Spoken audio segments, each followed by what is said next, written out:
Hello and welcome to the Impact Dynamics podcast. That was you, Andy. Okay, good. Plushy, you here? Hey, I'm Plushy. We'll make a new intro. Let's go. Episode whatever we are. Yeah. Match director, mate. Match director. Chemistry powder, bang.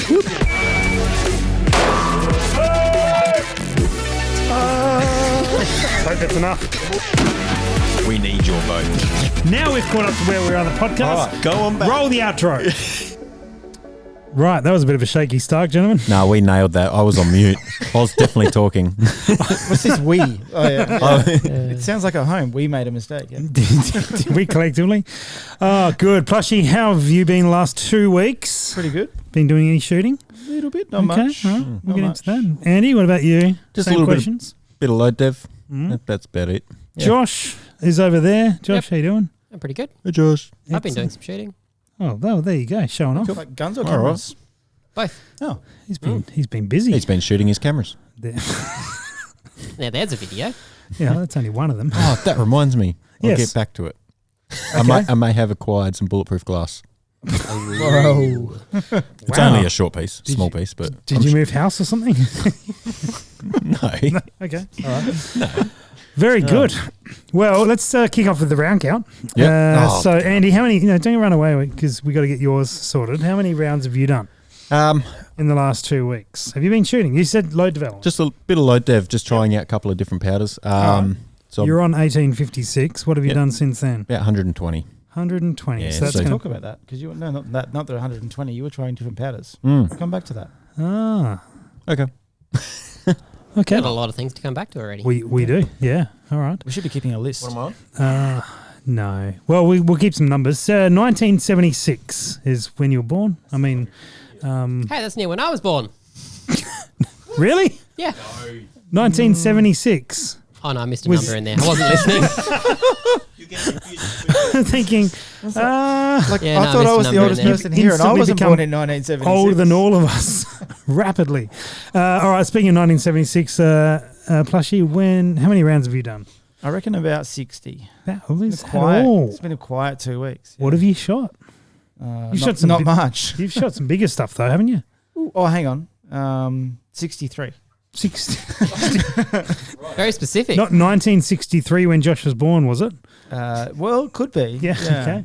No, I got to shoot a 37XC with some 400 grainers. What's Plushy on? 3404 plus you said 63, so we're at 3467.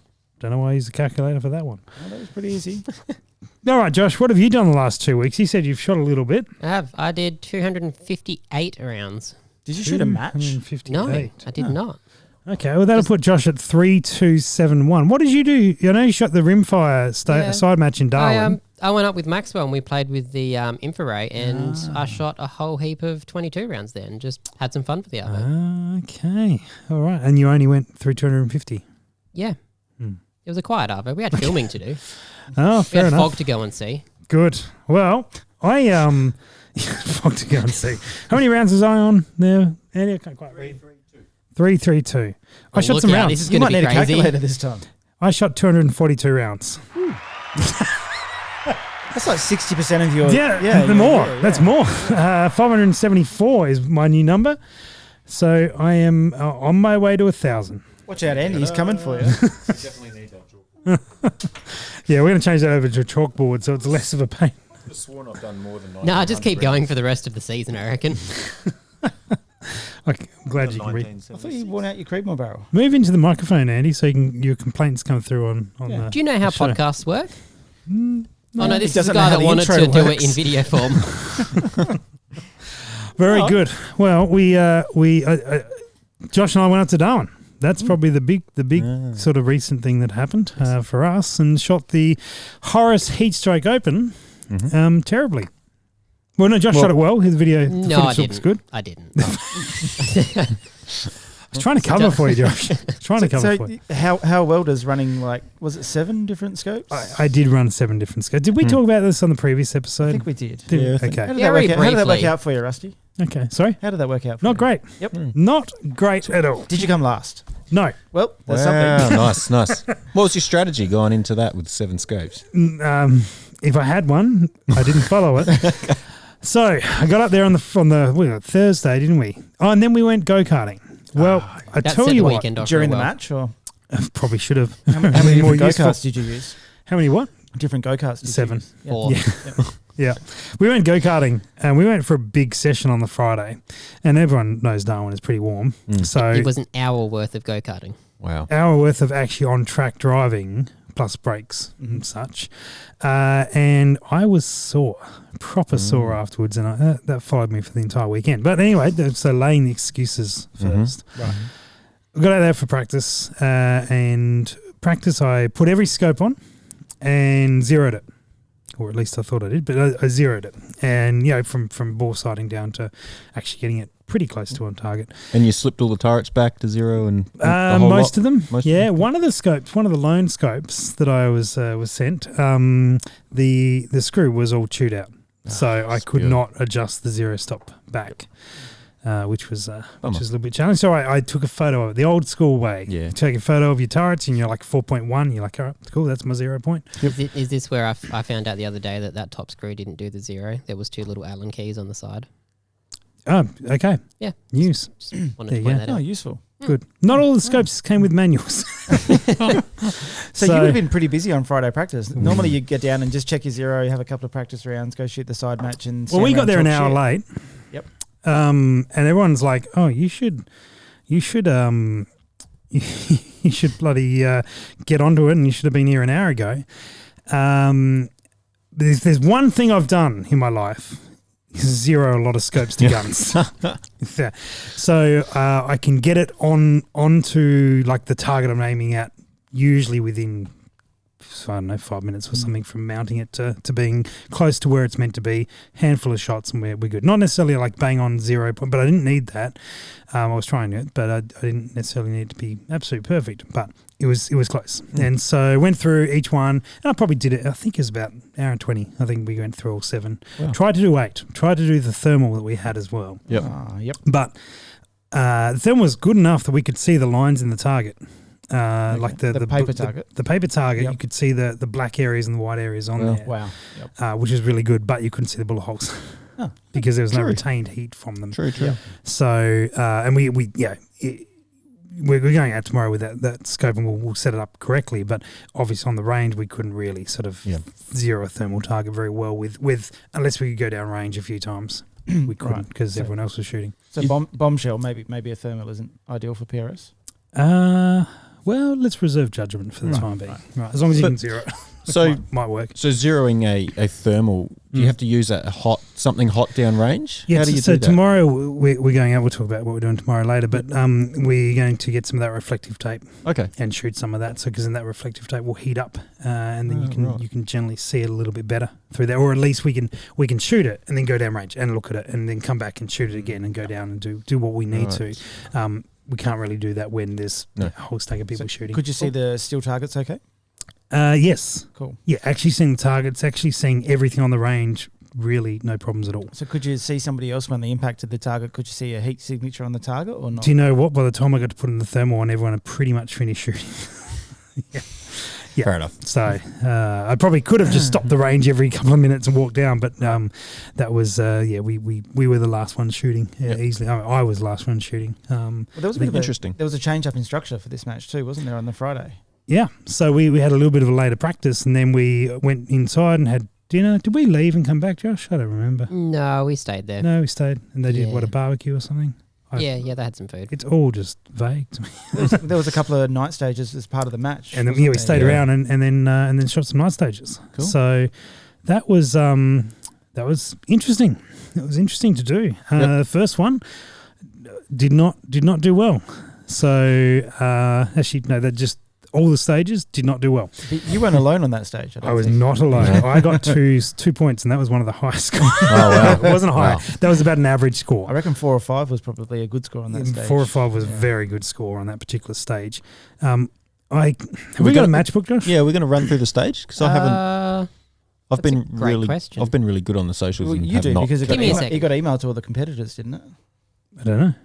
Did it? I was a I don't know. competitor for this match. You were so a competitor. yeah, I'm not sure. Josh is going to go see if I was he's not. got one. Yeah. No, because I didn't ever get a digital version of it, Yeah. so I couldn't email it out. I got updates by a certain bearded gunsmith about every 13 seconds for the entire weekend of what was going on. Yep. Wow. Here we go. Hey, look at Matchbox. that. There we are. So, that's why I don't remember dinner, because I was busy stapling matchbooks together. Nothing So changes. this was Friday night. This night is Friday stage. night, and this was ferals. So you had targets Wow, at you went to that distance. 280 metres, 350, 479, 480. Rabbit, fox, fox, pig. There's some photos of Got a it. We had a couple couple of of light force lights that were shining down range, and when you were in position, you could see the targets. Okay. Fine. Could you see your misses? No. No, Right. you could not see much. Yeah, so if you missed, you were just guessing, which was tough as the first. In hindsight, maybe not the first stage of the weekend, because Yeah. you didn't get any, like, once you're into it, you sort of get to know the range a little bit, and you sort of confirm some stuff. But anyway, that's the way. And a little bit of movement. The first position, I think, second position was off. It wasn't off those the barrels. You had to shoot over the barrels. First one was on a tyre. Yep. And then you shoot from there and then move to the barrels. And so a lot of tripods. Yep. A lot of tripods, shoot off the top of the tripod and away you go. I hit a couple. Nice. I ran my Burris XTR Pro that night because I figured, well, we'll keep the two stages that night. It was 16 stages for the match, so I thought 14 stages during the day. That's when I'll trial the different scopes. Yeah, gotcha. Yep. So I ran my Burris on those two, and that was okay. The next one, the next stage, there was like a still target at 279 and a spinning target. So two 50% IPSCs would rotate around. They were rotating quick. I've seen that, yeah. Quickly. So quickly that I shot the other target and hit it, a 118 mil thing. I had 3 shots on that, hit all 3. The third one smashed a bolt or something. So Butters stopped, went down to fix it. I hadn't hit the spinner at this stage. And there's all different competing strategies about how to hit the spinner. None very successful. And he went down to fix the target I broke and then thought he'd check the spinner while it was there, and the plastic housing was melting. Wow. And thought, maybe we'll stop that stage, and decided to pull that stage. Yep. So, yeah. What was the plastic housing on? The motor? The speed controller. Ah, right. Yeah. Yes. So not controlling much speed, I guess. Interesting. Yeah, so that was a bit disappointing. I was in position to get at least 4 on that stage, and many hadn't got there. And the guy who got 6 just before me hit the spinner twice was devastated, as you can imagine. So I remember that. Was that last year? It spun quite quick last year, I think, from memory. Was it last year? I don't remember it. This is like anti-clockwise. It spins in a Yeah, you kind Yeah. of got to like in a windmill sort of fashion. you see it pop up over here, and Yeah. like, this is really good for a podcast. I don't remember it last year. No, it wasn't there The last year year. before. I think this is new. It's been there before. I've seen it before 2 years ago when the quarantine and stuff. Oh, okay. Yeah, Yeah. right. And There yeah, you go. you'd sort of, it would come up and it would hit like the 2 o'clock mark, and then you'd shoot and you'd hit it at the 9 o'clock. Oh, this is when you got put in quarantine when Yes. you came back. Yeah. Yeah, it was quick. Yeah, It was quick, whatever. yeah. So very few people were able to hit it reliably. Yep. You get a bunch of guys who hit it once, Yep. And I think 1 or 2 guys hit it twice. And this was the night stage? This is night stage. Wow. Yep. You couldn't Added, see. added layer of No issue of Difficulty, yeah. seeing, but you just couldn't see where, like if you struggled to see whether you were in front of it or behind it. Yeah. Yep. And so, yeah, it was a little Yeah. bit all over the shop in that regard. So that was Friday night. That was good. And then normal sort of 7 stages. Day 1 flew through. It was good. But my first stage on day 1, I put the scope on. Now I was trying to not play like the gamer card. I was just like, okay, well, I've chosen to be the idiot and child these scopes, so I'm just going to put the scope on, mount it, and then go and shoot with it. Because I don't want special treatment. I don't want I just want to do what I thought was the right thing. Well, that tune changed very quickly. When my first stage, I shot my first round, and rather than hitting the target, it hit near the top of the berm, and I went, well. I know I haven't shot for a while. I'm not going to claim to be the best shot, but I think I'm a better shot than that. And so I then shot again, and it was same place. It was accurate, but just wrong. Right. And so then I had a Horus, but it was up high in the Horus reticle. So I couldn't really sort of pinpoint hard, where it is. yeah. So I think I just dialed to bring it down in the middle, shot again, and then tried holding over, and then changed targets, and it was just a mess. So it was my, I think I was about 2.5 mil off vertically and about 3 mil off windage, somewhere in that vicinity. That's a lot. So you zeroed that one? It was a lot. So I zeroed that one. Yeah. So that was my donut. It was my only donut for the weekend, Oh, that's all right. which I'm happy about, meaning that I could manage to get all the others. But you would have zeroed that scope on the Friday. On the Friday, yeah. But That's a big change for. it's a big change. Yeah. Now, I was speaking to Plushy about this before. He was asking me, and one of the rules of the range was that you couldn't grab your gun unless you were the next shooter up, right? And I was trying to play by all the rules and not do anything different. So you could sort of manipulate your gun, but it had to stay in the rack. So I mounted the scope while the gun was in the rack. Right. Do not recommend. No. Do not recommend. Yep. So I thought, oh no. So I walked off that stage and walked straight down to the other end of the range. Went down, put a target up, and Yep. I had sought permission to be able to zero each scope, Yeah, fair enough. and was given it prior to the match. But I kind of wanted to try to make sure it was working. See how Anyway. repeatable things are, and yep. Yeah, and so anyway, I went and zeroed, and then I don't know what I got in the next stage, but I didn't zero it. Yeah, nice. And so then each time I changed the scope, I would then go and shoot. Sometimes I'd take 1 or 2 shots. Sometimes I'd take maybe 6 shots. So interesting. How far were they out? A tenth, Yeah. 2 Normally, tenths. yeah. Yeah, like Yep. like the acceptable diff. Yep. Yeah, me not being able to call wind correctly type level distances, Yep. or me being a little bit shaky in position. They were all really, really good. I think the first one was the only one was way off, and I really think that was the way I mounted it. Yep. Could have been a grain of sand. Like when you put it together. True. Yeah, or me just being incompetent. That's also What do you do for a job? sell scopes, but Yeah. not necessarily repeatedly put them back on and off scopes while shooting in the between. take home, boys and girls, mount it yourself. Yeah. Or mount it here in the place we set up and mount, rather than on the range under some time pressure. One of the two. So from then on, so the other mechanical issue I had, one of the zero stops I mustn't have set up correctly, because I dialed, and then I got one, and I really must have been a lucky one on this particular stage. I didn't get it back. To be fair, didn't get a great position or anything along those lines. But I then grabbed the gun afterwards and wound the turret down and just span. Oh. And I was like 2.9 is what I thought I dialed. I went around to 2.9, but it was just, I think I was first shooter up. And so you just wind around, and obviously clicked at some point, otherwise I would have picked up on, but then went to wind it down and just spun. I'm like, oh dear, I haven't locked that one down properly. And so, I have no idea what I actually dialed for that stage. So, Fair enough. yeah. I hit one though. Take it. It's better than none.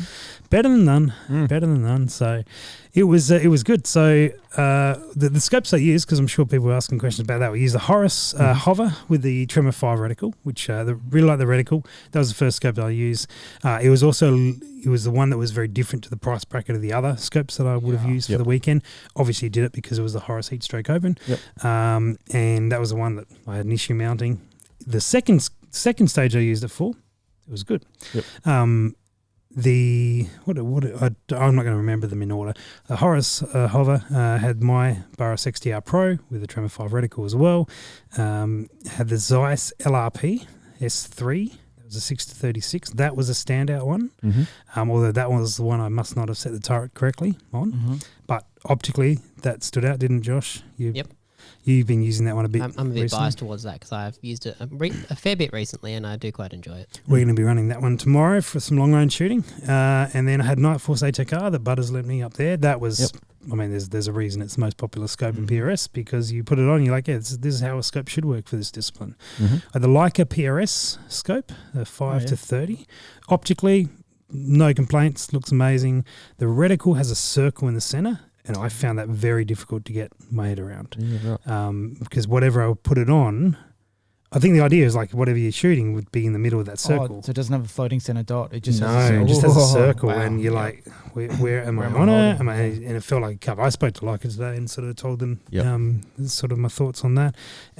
But that was very difficult. I found that. That was the only, that and the Zeiss, actually. The Zeiss reticle as soon as you get it sort of away from the center, and you're trying to use sort of the wind. The wind hash marks are just gaps for a lot of the smaller stuff. Yep. So all the 0.5s and everything, that's all sweet, but everything in between is just like a gap in it, and it became a little bit harder to use. Didn't stand out as much. Like Zeiss, Burris, Horus, Night Force. What else do we have? Steiner T6XI. That was better than I thought it was going to be. Interesting. That was nice. Turrets were good. Optically, that was pretty good. What were you were comparing that, Josh, to the Zeiss? I was comparing it to the Zeiss, and it was very close. Yeah. Okay. I would still put the Zeiss above it slightly, but it did have a more forgiving parallax window. Right. Okay. So that one there, and then that would leave the colours. So the colours, the 525 DLR. Yep. Because I used to run colours, I used that for the last 2 stages, and they were probably the best 2 stages I shot. And it felt like an old friend. Like it was like, I'm familiar with this, and the parallax on the top, and it just all felt really natural, really easy to zero. So I did enjoy that one. Yeah.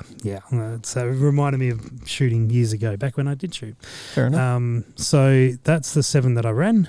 Very good. And yeah, it was a unique experience, one that I do not recommend. Because every time you pull the gun up, I mean, you got turrets that dial different directions. True, You've got different reticle every 2 stages. You've got a different reticle. Yep. You've got a different position to hold your thing. And Josh put what camera do we have? With your eye relief. Different position. Different eye. I mean, I always bring my scopes back a fair way, and then Josh acquired we a chucked camera. a trigger cam on there. On it and put it on, and that was challenging on me, the scopes, because now because I run my scopes a fair way back because I'm a bit weird, and then this trigger cam would sit on the back and bring that piece of metal a lot closer to my eye than I was perhaps. It was unnerving. Was probably the thing. Okay. So. Yeah, just every time you pull the gun up, you're like, what am I looking at? Oh, that's right. It's a different thing. Did you use the same rings on all of them or different? No, they were a bit different in rings. Yeah, a bunch of spur mounts. A little bit of height. I could change the cheek rest a little bit, so I had some ability there. We're planning to we filmed a video, and we're planning to sort of flesh that video out a little bit with some time tomorrow out in the field with the scopes to be able to sort of, rather than just like put them on and go, okay, 2 stages, move them on. Yep. Actually spend a bit of time playing with them, winding through mag, that sort of gear. But overall, I think the ATAC-R stood out, and the LRP Zeiss stood out as like, there's something about these 2 scopes that was a bit different to the others that were just, I guess, they were easy to use, they were easy to put on and just pull up and be like, yeah, that looks good. Yeah, so do you reckon that's the scope itself, or by chance it was set up well for your eye? Played with setup a fair bit. Played with dialing the ocular, doing that sort of gear. Just the image I was presented with was really pleasant to look at and through. And naturally, and it was moving a little bit back and forth. We're trying to keep the rear of the scope sort of at the same position, and so I got comfortable behind every scope. But those were the 2 that stood out. Not that others weren't good, but those 2 you go through. When I was zeroing, I said that actually, I think after I zeroed all of them, so about an hour and 20 changing scopes every 10 minutes, and then walked away and went, the Zeiss and the ATAC-R seemed to be the ones that naturally were gravitated to. So nice. So we'll play with a bit more. So now I'm going to see what I shoot Canberra with. Right. Because the Victrix Capital Clash, I won't still have all of them, but I guess I can almost choose which one of those I run for that match. Ooh, very nice. So I'm yet to decide. But I'm sure you'll tease that out. Yeah, well, no, you just don't know. I just don't know. Just don't know. So fair enough. That Carla's is might get a little bit of a play. I did enjoy that at the end of the day. Fair enough. So yeah, that is Carla's territory. Well, it's true. A lot of those ACT boys run the Carla's scopes. Maybe I'll try and fit in. I feel them there. We might welcome you. What do you mean? You're not an ACT. You're going to have to wear cowboy boots and a check shirt. Yeah. Otherwise you won't fit in. Yeah. All right. Done. Done. I can do that. Yep. So that was fun. That was fun. So video will be coming out in a little while, I guess, when we finish that up. Josh, sometime? No comment. Tomorrow. That's when he deleted all the footage. This podcast isn't getting released for 3 weeks, right? Great. Josh, A Darwin, overall, you got some other takeaways that weren't scope complaint related? It was really hot. Yeah. It was definitely a struggle towards the end of the weekend. You're right. It was about 2 degrees hotter than it normally is up there, Wow. Okay. Yeah. which is a bit. I think I don't know if it was the same for you, but I mean, go-karting at the start definitely was a push. Terrible idea. But the fact that we started at 2 o'clock on Friday and we didn't actually leave the range until 10:30. That's Like a big day. on a practice day, you're starting the weekend off with a big day to a big Yeah. day to a big day. Yep. But normally Friday practice is a good opportunity to just Didn't ease into the weekend. leave the range till 10:30 and then back there at like 6:45 or Yeah, something. right. Yeah. So how did the match that's flow rough. doing 2 stages on Friday? Because it buys you a bit of time for Saturday, Sunday. Was it? I guess so. Takeaways, you got away a bit later on Friday night, but We did. Was it good apart from that, having a few less stages to do? Saturday was good, Yeah. Josh. Yeah, no, Saturday was the standout. I think Just ignore Sunday. we finished about 2 o'clock. Ooh, what happened on Sunday? Yeah, I reckon we left the range at 2:30. Yep. Left the Yeah, range right. at 2:30. That is good. Got through 7 stages. There was 26 shooters. 2 squads. 2 squads. Yep. And then Sunday, and so yeah, we went back to the rooms, and I think we were like, oh yeah, cool. Like last year on the Saturday, we finished a bit early as well, and we went down to the marina and had a drink and had oysters or something like that with Taylor. Yep. This year we got back to the room. We're like, we're done. Yeah. Just spent from Friday. And I think yeah. we struggled to go back. We went back for Yep. dinner, but we were late. Going back for dinner. Josh was editing video. To be fair, he was working. I fell asleep. And then Rejoice. and then Sunday we had the same amount of stages, slightly quicker running stages, and we finished about 4:30. Oh Oh wow. wow. It was long. I just think everyone was done. Yeah. So no target failures or anything like that. It just everyone ran slower. Lots of target failures, not like a crazy amount, but a Yep. few. Not a Little River record, Mhm. but Of no target failures or lots of target failures. there was again the latest Little River. Okay, right. Yeah, of no target failures. There was an expected amount, Yep. nothing that was sort of deliberating. Although I think there was one target argument about the placing of a target at the beginning of the day. Yep. That was pretty low, and then I think by the time Mirage came in, the guys actually went to shoot it. It was when it was checked in the morning, you probably see it. Mm. A couple of hours later, they got to that stage, and enough Mirage at the bottom that you couldn't see it. Yeah, right. Well. That was probably the big clincher for the day, sort of running on a bit longer. Mm-hmm.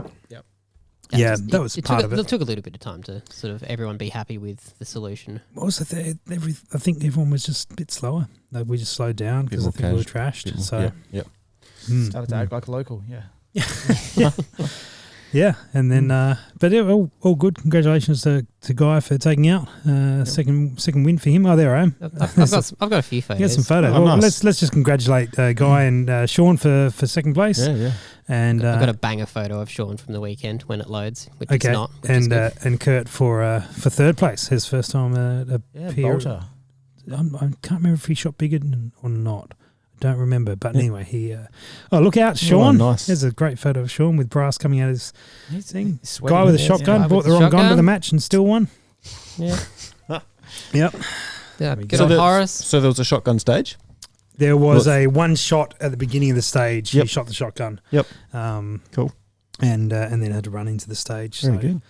Yeah. Also, Mitch did all right. Finished in, was it fifth? Yeah. I don't Fifth or sixth? remember actually. Mitch is Something like that. marksman.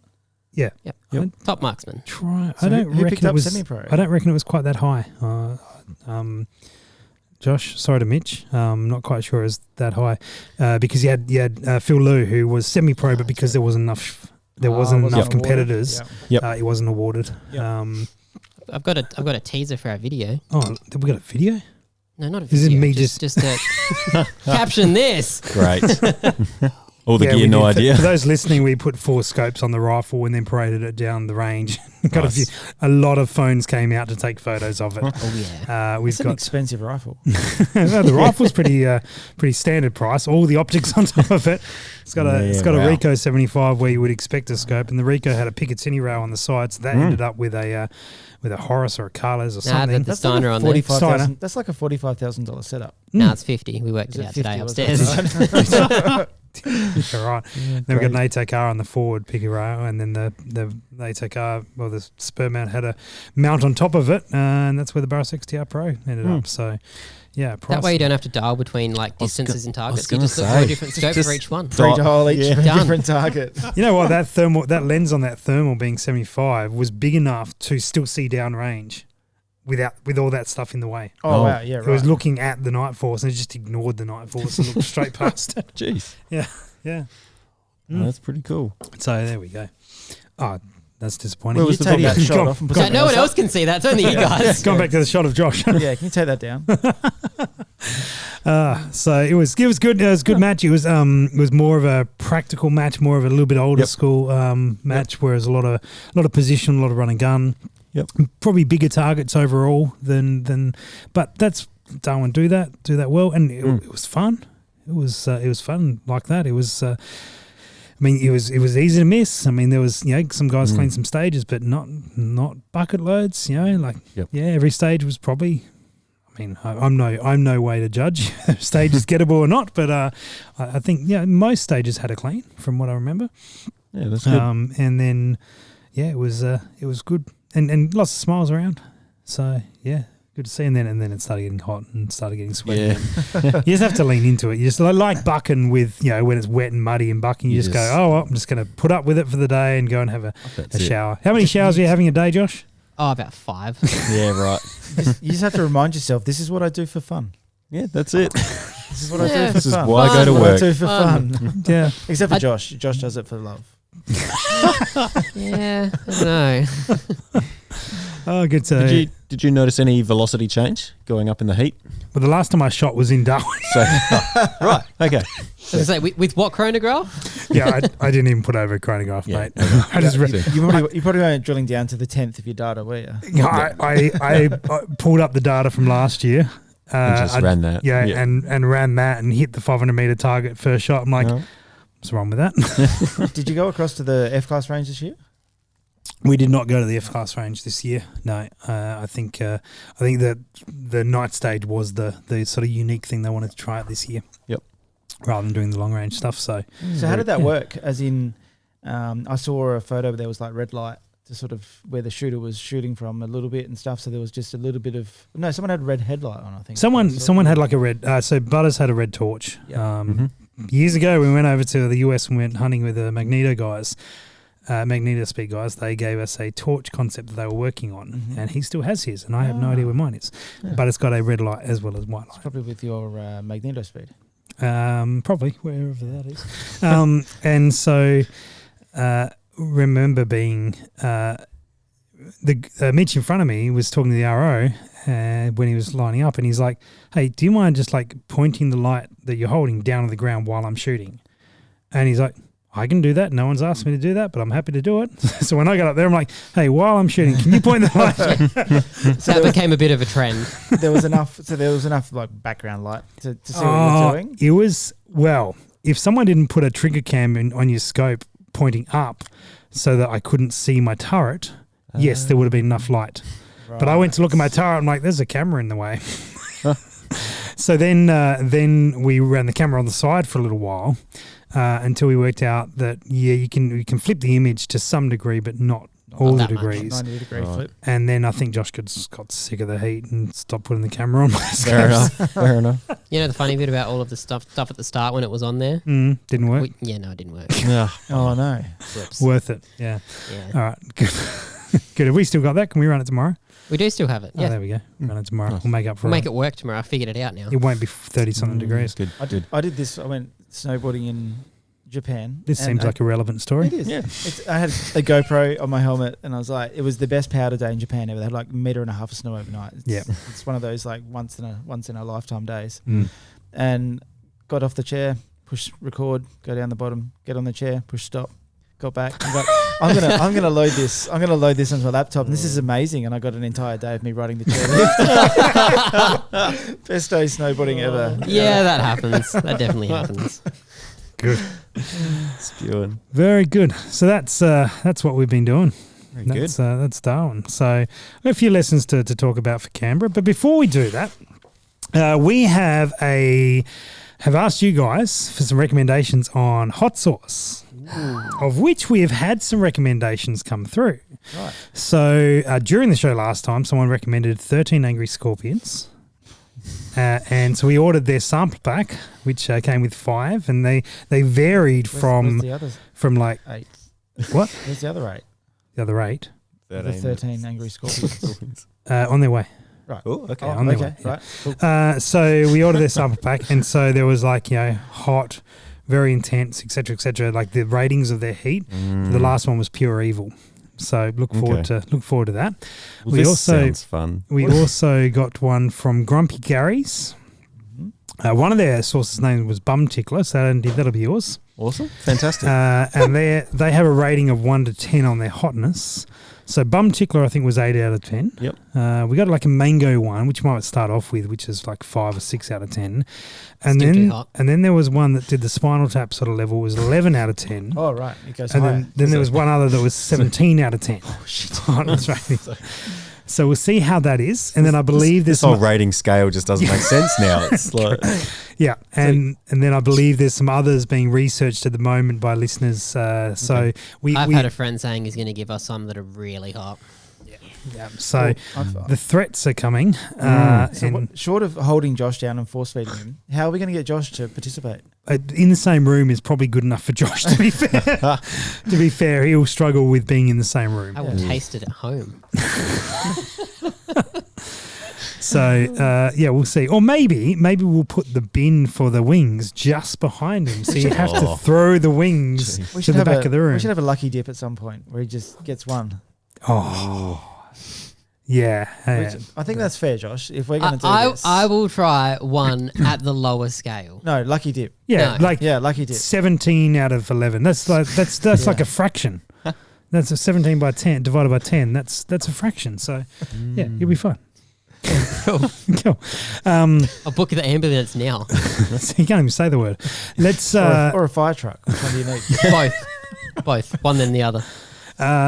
So we want to hear your suggestions. We're going to get a whole stack of hot sauce. We already got a bunch of hot sauce. We need more, apparently. So looking forward to your suggestions on hot sauce. So send them through. In the comments, that way I can delete them. Yeah, not in the comments because Josh will delete them.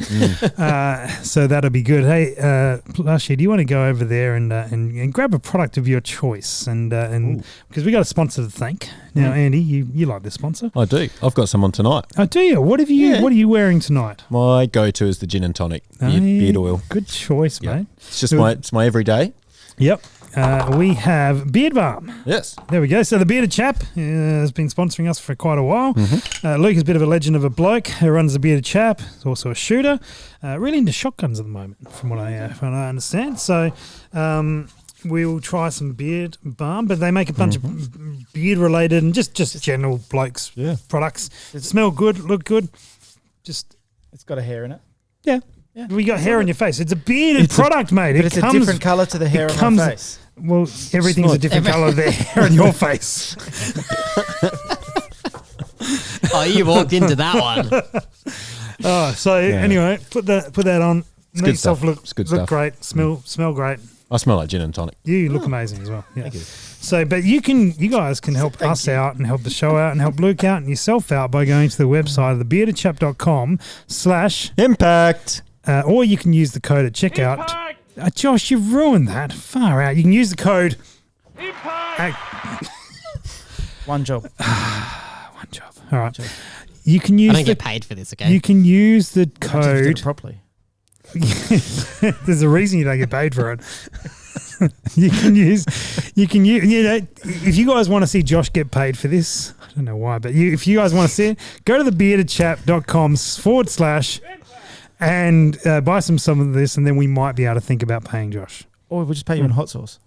Yes, I think that makes sense. There's a good plan. All right, there we go. Roll on. And this is Impact Whoops. spelt correctly this time. Not IMPCT. Which still, I do believe, still might work still on might Projectile work. There you Warehouse website. The other sponsor. Oh, Josh, you're even wearing the T-shirt tonight for Projectile Warehouse, and you can go there and use the incorrectly spelt impact code from last episode if you like, and save there. Cool. All right. Oh, good. Canberra, gentlemen. Canberra. The ACT. Victrix Capital Clash. Clash. That's right. Where all the big decisions are made. Three of us are shooting it. Holy shit. That's dangerous. Yeah. Mainly because This you're is a here. First, yeah. Yeah, I know. It's changed. So, A zeroed scope, Side singular bet. scope. Come on, side bet. What's the side bet? what's the side bet? Well, I got a donut, so I guess I have to buy us all donuts while we're there. Won't Right. say no. Yeah, Cool. seems Yeah, seems reasonable. yeah, I'm not going to try and weasel out of the fact that there's reasons why. So I will. I'll buy donuts as the compromise. Should it be side match related? On the 22. Yeah, because I got no chance to catch up with you guys in the actual comp. Is the side match a 22 thing? Yeah. It is. Yeah. It is a Oh. Victrix 22. Oh, there was. I knew there was Yeah. something different. Yes. Yep. Yep. Okay. But they've got I think it's a 900 meter or something With happening. the 22. Oh. No, wow. in the Friday morning. Friday, it's actually you you- can bring your toys. You Can't can you? Yeah. bring your toys, and we got Yeah. a long range shootout to 900 meters. Should that be the side match? Who can make first impact? Like first, what sort of target Well, system? depending do on they how have? your load dev goes tomorrow, we might be able to do that. Yeah. Otherwise, I'm bringing a different toy. I Or think I they might might bring a not. different toy as well. They might not let that one on. I've only got the one toy. Bring your 270, mate. I don't have ammo for that. I stopped shooting that a while ago. All right. So Actually- are we going to go to long range? What if we use the same gun? Yeah. What if we all definitely. use the Yeah, same yeah. gun All right. and we go for group sights? Because there's probably going to be electronic targets there. Okay. So if we go for group sights you- at 900 meters, Maybe. Josh can be involved in this as well. But you guys are good at shooting bigger calibers. I haven't shot one for 5 years. Can we use a different gun? Have you seen the size of me? Yes. All right, group size, 900 meters. Let's Oh. turn this into an F-class podcast. Let's do it. All right. What's riding on it? What's riding on it? Yeah, like what happens to Just- the loser? Bragging rights, I think. Is that because you're nervous, Andy? Yeah. All right. Well, Something about hot sauce. the loser gets to sample the hottest hot sauce first And clean the rifle afterwards. with the hot sauce. Josh is looking very nervous. So hang on, the loser gets to start with the hottest hot sauce. No, when we get to the hottest hot sauce, they go first. Oh, that's okay. Yeah. Yeah. Right. No, It's No. not okay. That's fine. And just don't lose, Josh. You'll Yeah. be fine. right. I feel like we should just organise it so Josh loses. Yeah, 100%. That's what I was going to do. I just Sorry, wasn't going to be Josh. as explicit about it. Yeah. I was going to try and make it like seem like a non-rigged competition. All right, I can feel COVID coming on. that's all right. I can do it via Zoom call. You don't have to stay home with COVID anymore. It's fine, buddy. We can send the hot sauce to you. Let's we'll go with that, gentlemen. You got some strategies for Canberra. You both need a decent score at a PRS match. So do I. All three of us do. So what's the plan, Andy? Anything different for this match? Or we're just going to rock up and Just rock give it up a and go. I think, Yep. the last comp went well for me and I did absolutely nothing prior to that. Mhm. And then last time I was at Little River, I donated an organ and that went well. So I'm not sure what I'll do this time. You should go to Give up a hospital for the kidney. entire week before the match. Yeah. Shave your beard. Ooh. Don't think Were you so. working in Flinders during the week by any chance? At Flinders. Yeah. Sorry, I heard somebody drilled through some power cables. They lost power to the hospital. No, Oh, that good. wasn't me. All right. I was at Regency Park, the other side of town. Funnily enough, there's one cable that goes all the no. Plus, So- any strategies for Canberra? I went and did some load dev on my gun and made it shoot good again, which Mhm. will help because it didn't shoot good at Little River. Yep. I'd like to go and do some practice, but there's Father's Day between now and then, so it's like I don't know. Yep. We have to do some dry fire. Isn't that the practice. best day? It's your day. You can go You and think do it what is. you want. You think it is. You're not a father, are you? No, No. Yeah. You think it's meant to be. fair enough. So I I've don't got. know. Yeah. I've got a few things because obviously I haven't shot a lot recently. And one of the things I'm going to do, I had my data card that I use, I've got the Sidewinder. That's been great. It's great on the 22, the 223, isn't it, Josh? Yep. It's great on the 22, isn't it? Yep. I got a bit of a problem with putting on the Gay Tiger. There's no Velcro on the side of the Gay Tiger, so I can't attach it to anything. I feel like that's an easy problem to fix. It will be. Yeah. It will be. Just not necessarily in Darwin at 7 o'clock at night when we started shooting stages. What, they don't have Bunnings? They not at 7 o'clock at night while I was meant to be shooting stages. They don't. Ah, I see. Yeah, I've got Velcro with me. Well, not now, but in my range bag. There you go. Okay, so that's one of the things I want to, because I made very few clerical errors. We'll say I shot pretty much all the right targets in the order the range officer told me to shoot them, which wasn't necessarily always correct. What's the backstory here? There's some backstory there, but anyway, so I shot them generally all in the correct order. I think I got it out once, and I do believe I know why. So that sort of thing, but still to write down the order of doing it and the data that I needed to, that would be advantageous. I'll tell you what, I'm probably not going to change it for this match, but I watched the last match you do. Yep. Is you use different coloured textures on your data cards for different things. Definitely helped me. I just use the same coloured texture for everything. Yep. Well, the reason that Andy does that, I found this out, is that Andy's colourblind, right? And so some of the lines that he writes there... Red wire, green wire, blue wire, doesn't matter. That's exactly right. So that's why you're in the office. Rough. Some of the lines there are to throw competitors off. So they look at what he's written, what he's planning, and they're like, oh, maybe I'll try that. And then they go and try it. It's completely wrong, but Andy can't see it, so he doesn't run it. Right. Yeah. Is that right, Eddie? You've lost me. It's because you're colourblind. Mate, we lost you at the intro. You really struggle with introducing yourself. Did you write your name in red? So why do you run different colours, Andy? What's the real reason?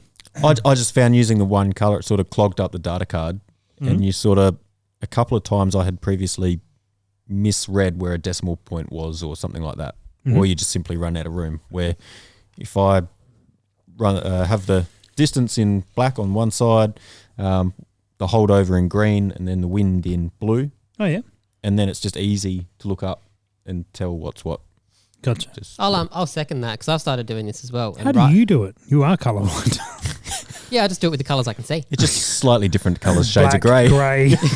Yeah, exactly. But yeah, like putting like distance and then like your elevation and other things in there in different colours for it. That way you just you're looking for your what you need to change for your elevation, and you're looking for that colour done. You're not trying to read through this card that's just full of black numbers and letters. That's interesting. I think I want to try it, but I'm not going to try it this year. I think you should. No, I'm not going to. Yeah. Because it takes me a bit to pick that stuff up, so I'll do it in the Just do off-season. exactly what you've been doing, but change colours. That's all I did. I know what you threw, but that got very close to him. No, that hit me. Well, not shooting that badly. We can't give away the coaster now. Sorry, Rusty. It's embedded in the wall. It was almost embedded I'll in pay Josh. that. That was really well done. Just by 2 inches? Just by 2 inches. 1.5. So the colours, okay, colour scheme on that. That's probably a good idea. I And it's got this see really how that nice, like, what do you call it? Matchbook holder thing. Is that the low vis gear one? It is. Yeah, That's so what that I was looked the last at. one in existence, apparently. Yeah. They're still not on the website. Birchie, can you make some more? I've got 6 on our website. Are you kidding? At Projectile Warehouse. I'll take one home where with you can me. go and use the code. IMPCT. And no, not that one. I am PCT and save yourself some money off the Right, off the I'm match. going to do that. I thing. might do that right now. There you go. Sorry, Do guys. that now. Just turn my microphone off for a minute. Or we can just head downstairs and grab you one. So I think I will also grab one of them actually. That I is a think really I've good got a idea. sudden urge to buy 6 starter book holders. Yeah, well, it's a race now. Turn the podcast off. Fucky, that's like your overtime for one day. Yeah. Good. So Yeah. that would be a good option. I think I'm going to do that. I think I was really focused on just surviving the match in Darwin. Now I think I'll try and think about the stages a little bit more and actually like work my way through them and plan them out a bit more. Now, I think we did when we shot together at Little River. Yeah. A couple of things we did well was we broke down pretty much every stage. Talked about like where you're going to get caught out, what you're going to do, like positions, all that sort of stuff. And we both went really well doing that. And I spent a lot more time behind my Kestrel, actually watching what guys were doing downrange, and then reverse engineering the wind. Yep. So going, all right, you'd shoot and you're like, what was your first upwind hold? You might have missed or whatever. It doesn't matter. And you're like, okay, well, I thought it was 12 miles an hour, and reverse engineer it was 14 or 16 or whatever. Yep. And got a pretty good feel for the wind. Mm. I haven't been doing that a lot this year, so Yeah. I'll probably try and do that again. It sounds like a good tactical advantage. Yeah. I held left plate or right plate. Darwin was Fair enough. Darwin is. We don't do left edges and right edges, Rusty. We do numbers. We do numbers. Yeah, because when you hold right edge of a plate and the plate's a different size, you hold a different wind hold. Yeah, We but do it's numbers, still yeah. within the plate.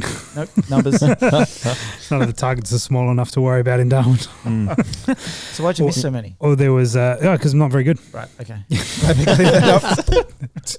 That's the reason.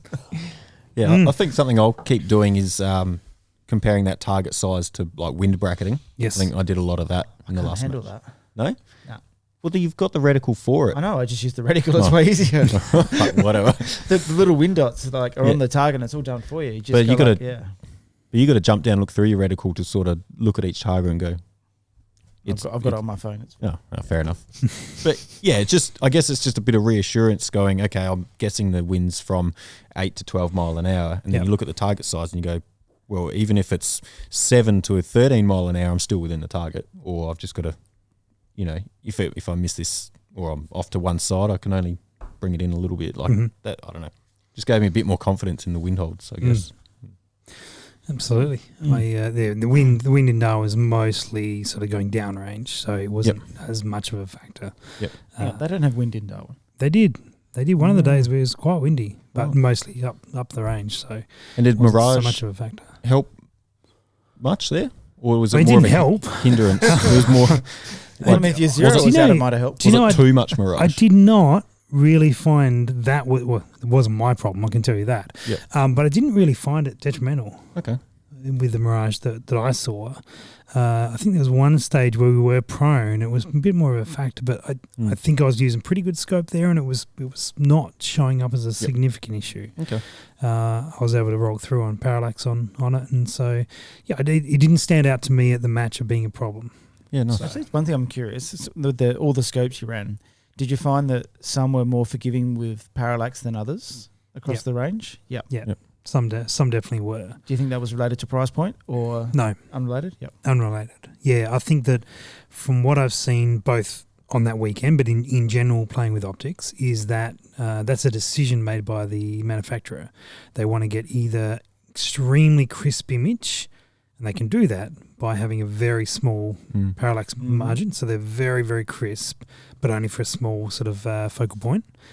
Or they can be a little bit more relaxed on the crispness, but they've got a bit more depth with it, which is it's way I think optics I can find work. you get that variation even within the same model range sometimes too. You get some that are more forgiving than others. Yeah, right.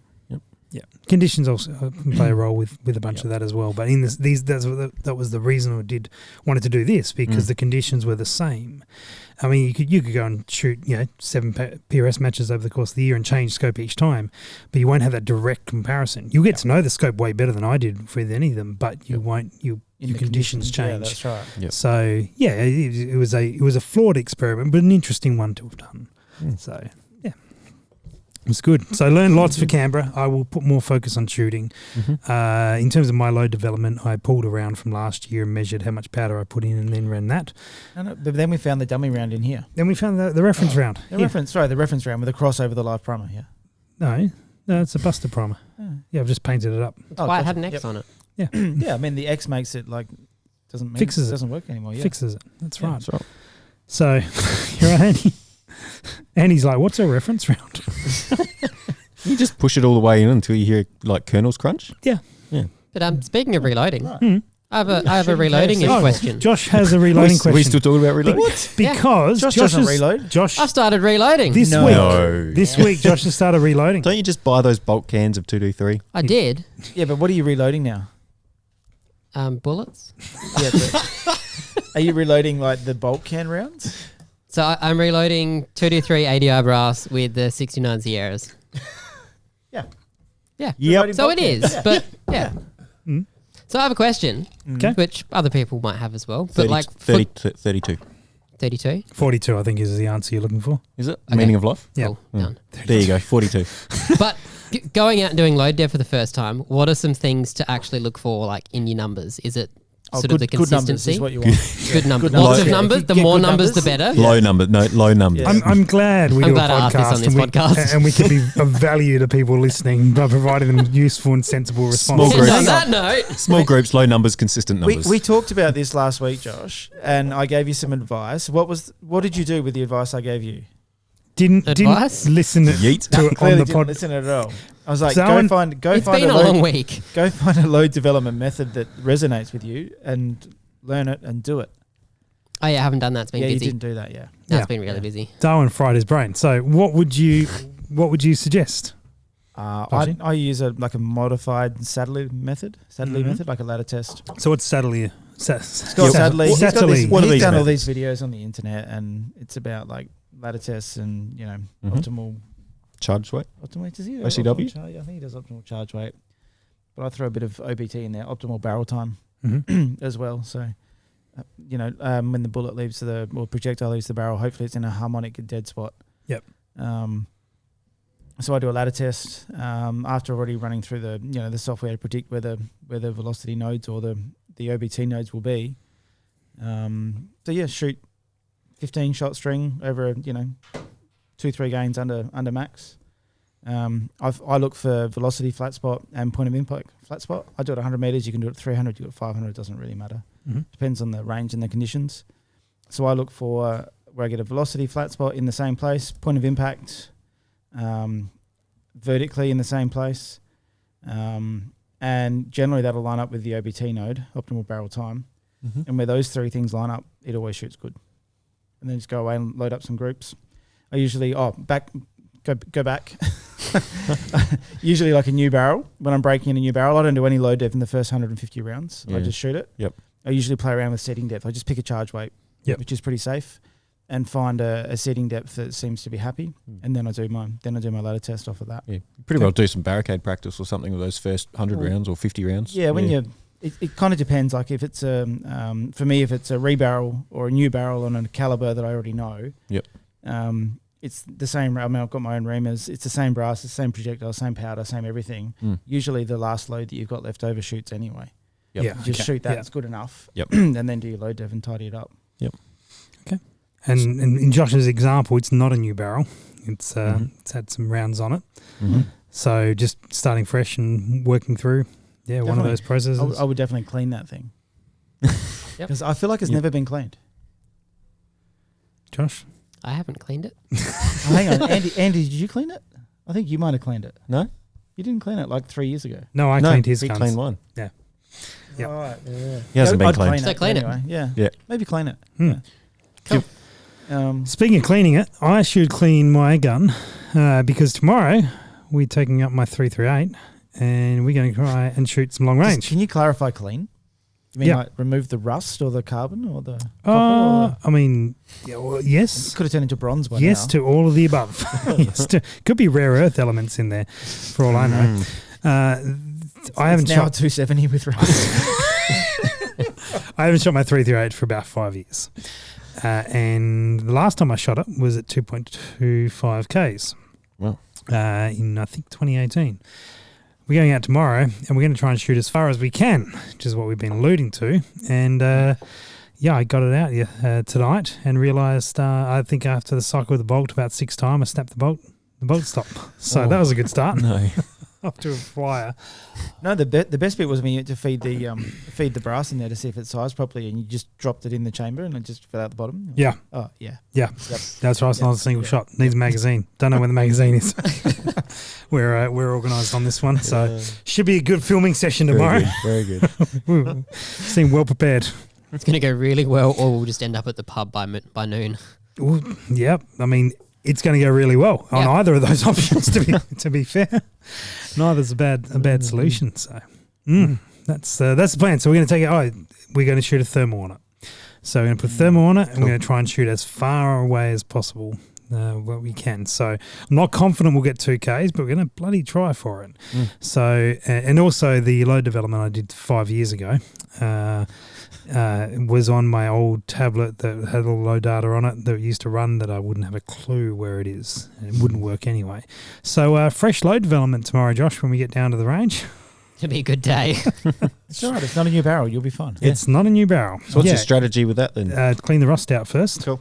Yep. Right. And then we'll go safe. So we've got I've got a ballpark of it running 300 grainers. I'm going to go somewhere, go for a sort of maybe 3 or 4 powder options, and try and work on running A-tips. So there's a bit of a trend of where they should seat. So I'm going to put it there and run those 3. And if I get something that resembles some good promise, that's what we're running with. Oh, so you're taking the scales and everything? Yep, take the works down, and so we can load up and see projectiles there. That particular location is amazing because you've got the scales inside, and you walk out to the porch and then you shoot. Except not anymore. So no. Oh. So but we'll be in the shearing shed, so we'll still be we'll still be Yep. inside, and Okay.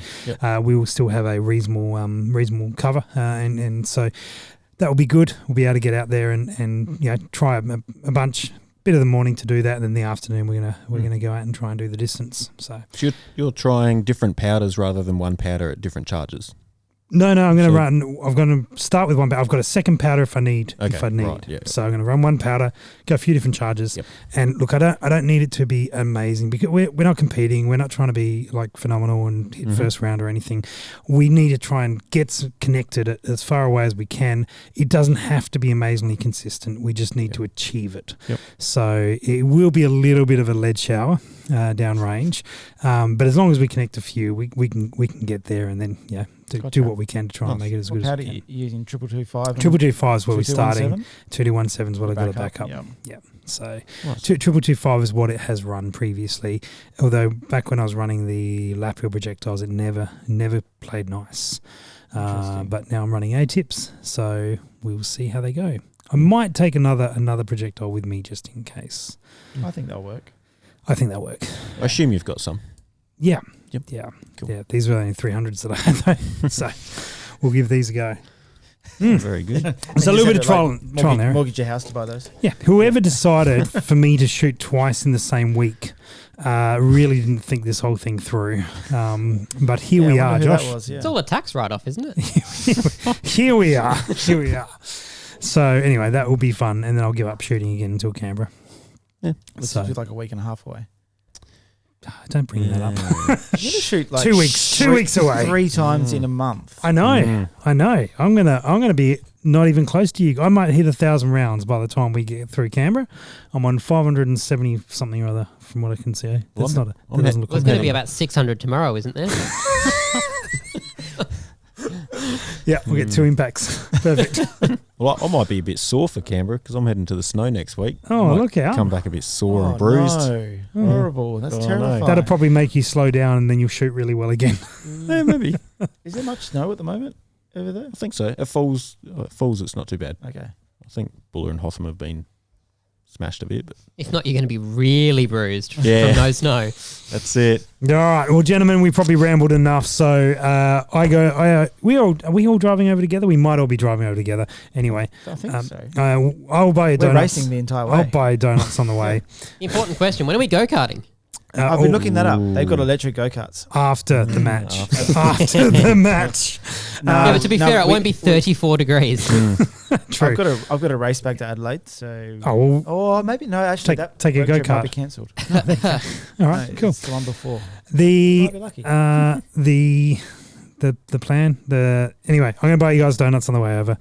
We will shoot in the morning of Canberra. We're going to shoot long range, and whoever gets the best group, we will decide the punishment. We will see how we go. Hang on, is there a minimum amount of rounds we have to send? Because I'm just going to send one. Otherwise, Then you will Ooh. fail why? because I said so. And 5-shot group. 5 shots. 5 shot. 5 shots. On the Should we get- target. Should get one cider and then a 4-shot group. So I'm just going to shoot one at the one at the electronic target and put 4 over there somewhere. That doesn't work. Electronic It does. targets. Oh, we are putting It a trigger records cam each on this. It records each shot, you clown. Typical All right. F-class people. And then we want to hear from you guys what your suggestion for hot sauce is. That's what we need because is maybe. And how are we going to force Josh into it? Oh well, yeah. Come up. I will go on the record. I will try one. Ooh. Good. I will try one. Hang on. Love Just it. so- The podcast. Is this in addition to Do the you losing know? the challenge? No. Do you know what the one is? The one is after, like we try it and then we pour the extras all into one jug. I'm just going to take all the labels off the bottles. Oh yeah, nice. So what we want to hear from you guys, we have from Stirk, we have this amazing little bottle opener that they gave me about 17 years ago, and I completely forgot. So it's a giveaway now, and so this bottle opener that looks like a AI actually. Oh, very nice. I can see that. And what we want to hear from you guys is how does Josh participate in the hot sauce challenge? We want to hear the most creative way, and the most creative way is going to get one of these bottle openers. Maybe how does Josh get rid of the burning sensation in his mouth? Oh no, let's not find that out. That's a whole different episode. All right, cheers guys. Thanks for watching, and we'll see you guys in Canberra. Cheers. All right.